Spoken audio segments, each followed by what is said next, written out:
ହେଲା ଏଇ ଅର୍ଗାନାଇଜେସନରେ ଜଏନ୍ କଲି। ତା ଆଗରୁ ମୁଁ ଓଭରୱେଟ୍ ଥିଲି, 142 କେଜି ଥିଲି। ସେତେବେଳେ ମୋର ଥାଇରଏଡ ବି ବହୁତ ହାଇ ଥିଲା, ଜଏଣ୍ଟ ପେନ୍ ବି ଥିଲା। ଆଉ ଘର କାମ ବି କରିବାକୁ ମାନେ ବହୁତ ପ୍ରୋବ୍ଲେମ ହଉଥିଲା। ତା ସହିତ ମୋର ବ୍ଲଡ ପ୍ରେସର ଆଉ ଡାଇବେଟିସ ର ଲାଷ୍ଟ ଷ୍ଟେଜ ରେ ଥିଲା, ଯୋଉଥିପାଇଁ କି ମତେ ଇନ୍ସୁଲିନ ନବାକୁ ପଡିଥାନ୍ତା। ତ ଏଇ ଅର୍ଗାନାଇଜେସନରେ ଜଏନ କରିସାରିଲା ପରେ ମୋର ଏବେ ୱେଟ୍ 4 ମାସରେ ମୁଁ 126.1 କୁ କମିଛି। ବହୁତ ଭଲ ରେଜଲ୍ଟ ଅଛି। ମୋର ବ୍ଲଡ ପ୍ରେସର ଆଉ ଡାଇବେଟିସ୍ ନାହିଁ, ଥାଇରଏଡ ବି ବହୁତ ମାତ୍ରାରେ କମି ଯାଇଛି। Thank you coach, thank you everyone. ये ऑर्गेनाइजेशन में जॉइन करके मैं बहुत खुशी अछि। थैंक यू। डायबिटीज थिला, ब्लड प्रेशर थिला, सब तांकर वर्तमान टिके कमिची। मतलब ठीक से good evening ma'am, good evening all. Myself Pratima Sahu, मो एज 25 इयर। मु भुवनेश्वर रे रहूची। मो फास्ट कम्युनिटी जेबे जॉइन करथिली, मोर कम्युनिटी के आसीबा तो 1 ईयर कंप्लीट हे जिबा 15 डे रे। जेबे जॉइन करथिली मु बहुत ज्यादा ओवरवेट मोर बहुत थिला, सेथि पे ही जॉइन करथिली। आ अंटा पेन, आंठू पेन भी बहुत हुए, सीढ़ी रे जिबा आसे मते बहुत प्रॉब्लम है। थायराइड थिला, एसोनफुलिया भी थिला, गाइनिंग प्रॉब्लम थिला, मोर बहुत सारा प्रॉब्लम ही बहुत सारा थिला, डिजीज थिला। किंतु जेबे जॉइन कली धीरे धीरे मोर सब बालांस हो गला, सब किसी बालांस हैला। मु 4 मंथ भितरे मोर आइडियल वेट को अचीव कर देली। एबे मोर आइडियल वेट को मु केवल मेंटेन करिया पई अछि, आउ वर्कआउट करूची। मते बहुत खुशी लागुची, मु एबे अछि, आगु को भी रहिबी। सेति पई फास्ट धन्यवाद मु कोच को देबी। Thank you so much, thank you coach, thank you community, thank you all. Thank you ma'am. ताली लगोना, ताली बड़ो।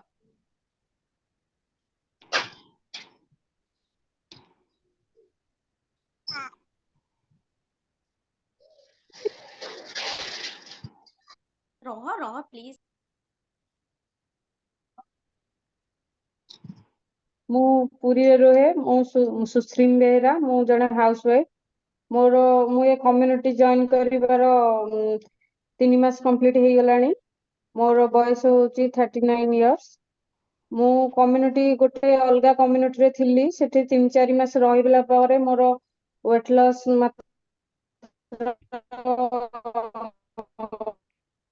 ओभरवेट थिला 40। मु बहुत डिप्रेशन रे, सोशल मीडिया रे मो कोच को सहित देखा आइतिला। मु तांको विषय रे मैम को कम्युनिटी विषय रे जानिबा को पाइली। तो मु सेही कुआड भी जाइनी, ऑनलाइन थ्रू रे मु मैम को community as wellness hub join करथिली। तो मो 3 मास भितरे मोर 10 केजी वेट लॉस हेई सारिची। आउ मते 20 केजी वेट लॉस करिवार अछि। मु एबे भी वेट लॉस फॉर्मेट रे अछि। मोर थायराइड, बैक पेन आउ ओभरवेट थिला। अधिक मते कष्ट दउची, बैक पेन कष्ट दउथला। तो मु सेथरे किछि एक्सरसाइज आउ बैक पेन रिलेटेड एक्सरसाइज करूची। आउ मु मो लाइफ रे खुशी अछि। थैंक you my coach, thank you my community, thank you ma'am. Good morning ma'am, मु लोपामुद्रा नाथ। मु कम्युनिटी को आसीबा नेक्स्ट मंथ को बर्षते पूरी जिवो। मु ओवरवेट थिली, जॉइंट पेन, बैक पेन, तापर ता सहित मते यूरिक एसिड एक्चुअली थिला, सेटा मु जानि नथिली। मु कम्युनिटी को आसिला परे जानिली जे मते यूरिक एसिड अछि। तो विदाउट प्रोटीन रे मोर वेट थिला 87 रु मु स्टार्ट करथिली। एबे 68 आसी जाइतला, टिके एबे टिके गड़बड़ पई पुणी एबे 70 रे अछि। माराथन एई लास्ट माराथन रे मोर 5.1 केजी रो वेट लॉस हेची।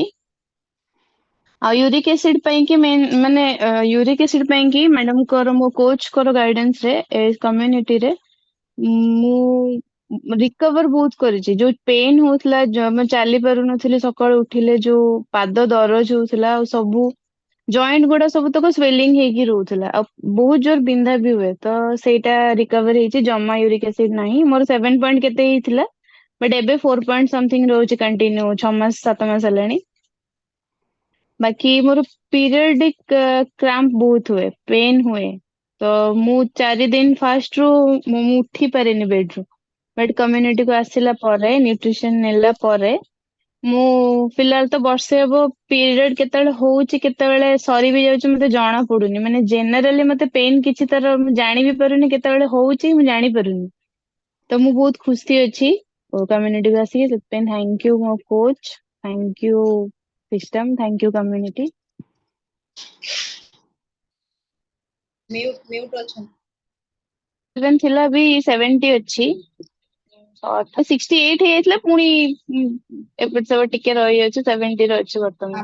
ଆପଣଙ୍କର ମଦର इन लॉଙ୍କର କଣ ସବୁ ଥିଲା ଟିକେ କୁହନ୍ତୁ।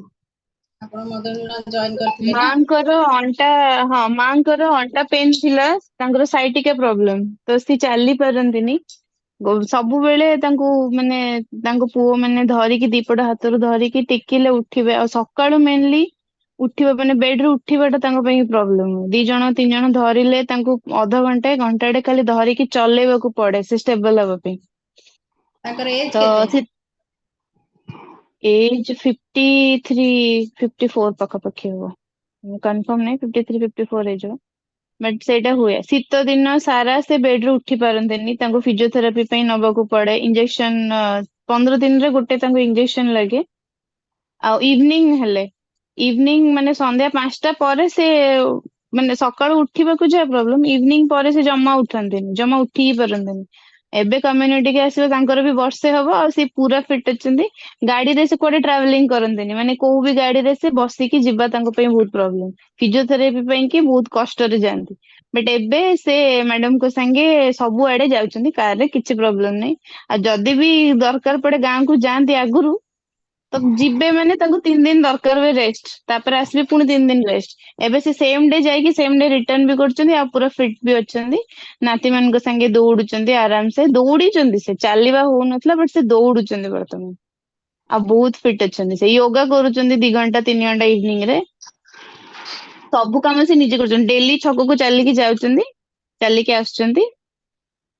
ସବୁ କାମ ସେ ନିଜେ କରୁଛନ୍ତି, ଧରିବା ଦରକାର ପଡୁନି। ମେନ୍ ତ ଟ୍ରାଭେଲିଂ ପାଇଁ କି ତାଙ୍କୁ ବେଶୀ ଇଏ ହଉଛି, ମାନେ ବେଶୀ ଖୁସି ସେ ଅଛନ୍ତି ଯେ ସେ ଗାଡିରେ ବସିକି କୁଆଡେ ଯାଆନ୍ତିନି। ପେନ୍, ଅଣ୍ଟା ପେନ୍ ପାଇଁ ଆଉ ବେଲ୍ଟ ବି ଅଣ୍ଟାରେ ଭିଡା ହଉନି। ସିଏ ବି ପାଖାପାଖି 20 ରୁ 22 କିଲୋ ପାଖାପାଖି ୱେଟ ଲସ୍ କରୁଛନ୍ତି। ଆଉ ସେ ବହୁତ ଖୁସି ଅଛନ୍ତି ସେଥିପାଇଁ। ଏବେ ବି ରେଗୁଲାରଲି ସେ ଆସୁଛନ୍ତି physically? Hello ma'am, hello everyone. My name is Pratibha Sahu, ମୁଁ ପୁରୀରୁ କହୁଛି। ମୋର ମୋର ମୋର ଏଜ ହଉଛି 31। ମୁଁ ଯେତେବେଳେ କମ୍ୟୁନିଟିରେ ଫାଷ୍ଟ ଜଏନ୍ କଲି, ମୋର ବହୁତ ହେଲ୍ଥ ଇସ୍ୟୁ ଥିଲା, ମାନେ ଗାଇନିଂ ପ୍ରୋବ୍ଲେମ ଥିଲା ବେଶୀ। ମୋର ମାଇଗ୍ରେନ ପାଇଁ ହିଁ ମୁଁ ଏଥିରେ ବେଶୀ ଜଏନ୍ କଲି। ମୋର ମାଇଗ୍ରେନ ଥିଲା ମାନେ ମୁଁ ଗୋଟେ ଦିନ ମେଡିସିନ ନ ଖାଇଲେ ବି ରହିପାରେନି। ଆଉ ଗାଇନିଂ ପ୍ରୋବ୍ଲେମ ଥିଲା, ମାନେ ସବୁ ପ୍ରକାର ଆଣ୍ଠୁ ପେନ୍ ହୁଏ, ଅଣ୍ଟା ପେନ୍ ହୁଏ। ମୋର ସିଜରିଆନ ଯୋଗୁ, ମାନେ 2 ଥର ସିଜରିଆନ ଯୋଗୁ ମାନେ ଅଣ୍ଟା ପେନ୍, ମାନେ ମୁଁ ବେଡ ରୁ ଉଠି ପାରେନି। ତାପରେ ମୁଁ ବାଥରୁମ ରେ ପଡି ଯାଇଥିଲି, ମୋର ହାଡ ଟିକେ ଦବି ଯାଇଥିଲା, ପୁରା ବେଡ ରେଷ୍ଟ ମତେ ଡକ୍ଟର କହିଥିଲେ। ମୁଁ ଯେତେବେଳେ କମ୍ୟୁନିଟିରେ ଜଏନ୍ କଲି, ମୁଁ ଗୋଟେ ସପ୍ତାହରେ ମୁଁ ରେଜଲ୍ଟ ପାଇଯାଇଛି। ଗୋଟେ ସପ୍ତାହରେ ମୁଁ ମାନେ ମତେ ଏକ୍ସରସାଇଜ କରିବାକୁ ବି ମନା ହେଇଥିଲା, ମାନେ ଚେୟାର ରେ ବସିକି କରିବା ପାଇଁ କହିଥିଲା, କିନ୍ତୁ ମୁଁ କଲିଛି। ମୁଁ ପୁରା ଅବିକା ଫିଟ୍ ଅଛି। ମୋର କିଛି 3 ମନ୍ଥରେ କେତେ 76 ରୁ ଅବିକା ଅଛି 60। 59 ହେଇଥିଲି, ମଝିରେ ଟିକେ ମୋର ପର୍ସନାଲ ପ୍ରୋବ୍ଲେମ ଯୋଗୁ ମୁଁ ଟିକେ ଏଥିରେ ନଥିଲି, ତ ସେଥିପାଇଁ ଟିକେ 1-2 କିଲୋ ଏମିତି ଏପଟ ସେପଟ ହେଇଯାଇଛି ୱେଟ ଟା। ଅବିକା ମୁଁ ପୁରା ଫିଟ୍ ଅଛି, ମୁଁ ବହୁତ ଖୁସି ଅଛି। Thank you coach, thank you my senior coach, thank you community. Thank you. ନଉଛି, ତାର ବି ବହୁତ ହେଲ୍ଥ ଇସ୍ୟୁ ଥିଲା, ଡାଇନାସିକ ନେଲା ପରେ ଅବିକା ଠିକ ଅଛି। आज्ञा आज्ञा। ମୋ ନାଁ ଅଞ୍ଜନା ପୂଜା ପଣ୍ଡା, ମୁଁ ଧଉଳିରେ ରହୁଛି। ମୋ ଏଜ 28। ମୁଁ ଏ ହର୍ବାଲ ଲାଇଫ ରେ ଜଏନ କର 5 ମନ୍ଥ ହେଇଗଲାଣି। ଗୋଟେ ମିନିଟ। ମୋ ନାଁ ଅଞ୍ଜନା ପୂଜା ପଣ୍ଡା, ମୁଁ ଧଉଳିରେ ରହୁଛି, ମୋ ବୟସ 28 ବର୍ଷ। ମୁଁ ଏଇ କମ୍ୟୁନିଟିରେ ଜଏନ କରିବା 5 ମାସ ହେଇଗଲାଣି। ମୁଁ 5 ମାସରେ 14 କେଜି ୱେଟ ଲସ୍ କରିଥିଲି। ଆଉ ମଝିରେ ଟିକେ ଖାମଖିଆଲି ଯୋଗୁ ମୁଁ ଟିକେ ପୁଣି ବଢି ଯାଏ। ବଢି ଯାଇଛି। କାଲିଠୁ ପୁଣି ଆଉଥରେ ସିରିୟସ ରେ ଷ୍ଟାର୍ଟ କରିଦେଇ ସବୁ କାମ ଆଉ। ହଁ ଅଛି। ଟିକେ ଭିଡିଓକୁ ଆସନ୍ତୁ ପ୍ଲିଜ, ସମସ୍ତେ ଟିକେ ଦୟାକରି ଭିଡିଓକୁ ଆସନ୍ତୁ। ଅଲ୍ ମୋର ସ୍ୱାଗତିକା ଜେନା, ମୋ ବୟସ 28 ପ୍ଲସ୍, ମୁଁ ଭୁବନେଶ୍ୱର ରହୁଛି, ହାଉସ୍ ୱାଇଫ୍। କମ୍ୟୁନିଟି ଜଏନ୍ କରିବା ପୂର୍ବରୁ ମୋର କୋଚ୍ ସହିତ ଦେଖା ହେଲା, ସେ ବିଷୟରେ କହିଲେ, ମୁଁ ଜଏନ୍ କଲି। ଜଏନ୍ କରିବାରେ ମୁଁ 8 ଦିନ ରେଜଲ୍ଟ ପାଇଲି। ମୋର 100 kg ଥିଲା, ତାର ଭିତରେ ଗାଇନିକ୍ ପ୍ରୋବ୍ଲେମ୍ ଥିଲା, ଆଉ ବହୁତ ସାରା ଥଣ୍ଡା, ଯେ ମୋର ଓଷା କରିବା ପୂର୍ବରୁ ମୁଁ ସାମ୍ପଲ୍ ମୁଣ୍ଡ ସଫା କରି ମେଡିସିନ ଖାଏ, ତାପରେ ସଫା କରେ, ଆଉ ବେଡ୍ ରୁ ଓହ୍ଲେଇବାଟା କଷ୍ଟ। ପାଦଟା ବହୁତ ଦରଜ ହୁଏ, ଯୋଉଟା ଅଳତା ଲଗାନ୍ତି ସେଇଟା ହାତ ବି ମାରି ହୁଏନି, ବହୁତ କଷ୍ଟ, ଆଙ୍ଗୁଠି ବି ସହଜେ ବଙ୍କା ପଡେ। ତ କମ୍ୟୁନିଟି ଜଏନ୍ କଲି, ଜଏନ୍ କରିବାର 8 ଦିନେ ମୁଁ ରେଜଲ୍ଟ ପାଇଲି। 8 ଦିନେ ମୁଁ 6 kg ସହିତ ୱେଟ୍ ଲସ୍ ଫ୍ୟାଟ୍ ଲସ୍ କଲି। କରିବାର କଣ, ସକାଳୁ ଉଠିବାଟା ମତେ ବଢିଆ ଲାଗିଲା, ଯେ ମୁଁ ଉଠି ବସେ, ଭଲ ଲାଗିଲା ପରେ ଯାଏ ତଳକୁ, ନହେଲେ ନାହିଁ। ତେଣୁ କାମଟା ପଛରେ ହୋଇଯାଉ, କିନ୍ତୁ ମୋ ଦେହଟା ଆଗ। ମୁଁ ଭୋର ବାଡେ ଉଠିଲି, ସବୁ କାମ ମତେ ଏମିତି ଆଗରୁ ଅଳସୁଆ ଥକା ଲାଗୁଥିଲା, ସେଇଟା ଆଉ ଲାଗୁନଥିଲା। ତାପରେ ଧୀରେ ଧୀରେ ମୋର କଣ୍ଟିନ୍ୟୁ ଚାଲିଲା, ମୋର ବର୍ଷେ କମ୍ପ୍ଲିଟ ହେଇଗଲାଣି। ମୁଁ 6 ମାସରେ 30 kg ସହିତ ଫ୍ୟାଟ୍ ୱେଟ୍ ଲସ୍ କରିଛି। ଏବେ ବି ଜର୍ଣ୍ଣି ଚାଲିଛି, ଏବେ ବି ଅଛି, କେତେବେଳେ ବଢୁଛି କେତେବେଳେ କମୁଛି, କିନ୍ତୁ ଏଥିରେ ଅଛି ଏତିକି ବେନିଫିଟ୍। ଭଲ, thank you my coach, thank you my senior coach, thank you my system. ଯାଉ ମ୍ୟାମ୍, ମୋର କାମ ଅଛି। Good evening ma'am, good evening all. ମୋ ନାଁ ପୁଷ୍ପାଞ୍ଜଳି ମୁଦୁଲି, ମୋର 24 ବର୍ଷ, ମୁଁ ନନ୍ଦନକାନନରେ ରୁହେ। ମୋର ଗ୍ୟାଷ୍ଟ୍ରିକ୍ ଥିଲା ଆଉ ଓଭର ୱେଟ୍ ବି ଥିଲା। ମୁଁ 2 ମାସରେ 12 କିଲୋ ୱେଟ୍ ଲସ୍ କରିଛି।